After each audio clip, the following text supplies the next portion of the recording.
Alright, so we got a sweet bandsaw this weekend. It's pretty basic, but it's cool. It's $200 on Facebook Marketplace. But we got it mainly because I had to cut a bunch of plate and tubes and shit for making these upper spring purchase or coilover purchase. Just a real pain with a zip cut. I just was getting real lazy and tired of using zip cuts, so I just got that and it seems to work great. So what these are is I cut out where the upper spring perch is. We can probably have a look up in there.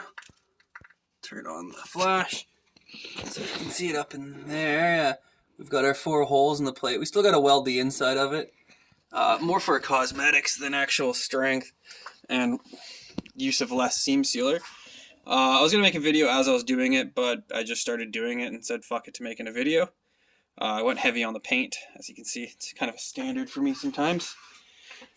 The other side's the same thing. So yeah, it's a flat plate, 4 holes cut into, or 4 holes drilled into it, and then a piece going across from the, I guess, the cross member there, just a 1 by 1/8 flat bar, and then 4 tubes that are also welded to that piece of flat bar, and then they're welded to the bottom plate, and then these are welded to the top plate. So you have a very strong boxing section on the frame. Probably don't have to do that. I probably could just leave this all open, but I wanted this to just kind of have the carpet over it and didn't want to have massive holes. So if I ever climb back here and I fucking fall in or cut the carpet or whatever, it'll really annoy the shit out of me. So yeah, I just welded that on, welded the tubes.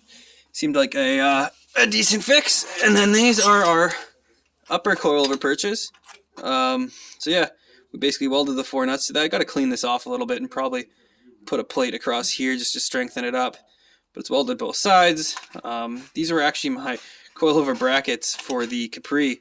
The lower ones, there's a piece of plate that you bolt to your axle where the shock would go. You put these in, and yeah, that goes up in there. You can get the 4 bolts, put it in.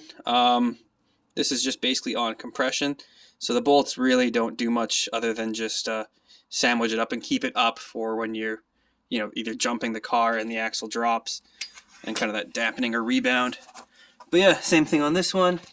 It's welded up in there, or it's not welded fully yet, but we'll do that once the axle's out. And yeah, these go in there. The coilover is right around here, so we have to make a bracket off this big beefy hanger.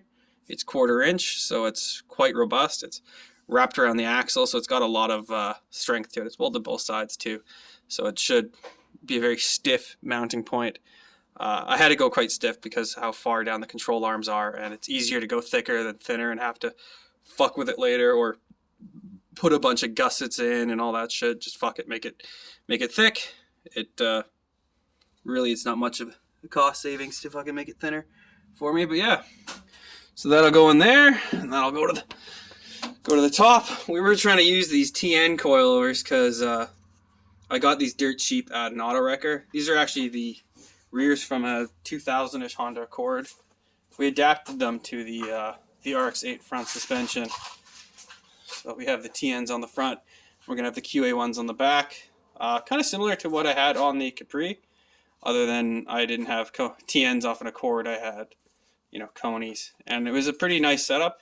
It wasn't too stiff when I matted on it. It kind of squatted a little bit, but there wasn't much left and right, and that was because we had quite a killer sway bar setup. So yeah, we're making progress. The torque arm is really starting to aggravate me because every step I seem to make, it seems to get more and more in the way of the torque arm. So we're gonna have to probably start from scratch on that one, which is pretty annoying, but it is what it is, and we will carry on. So yeah, smell you guys later.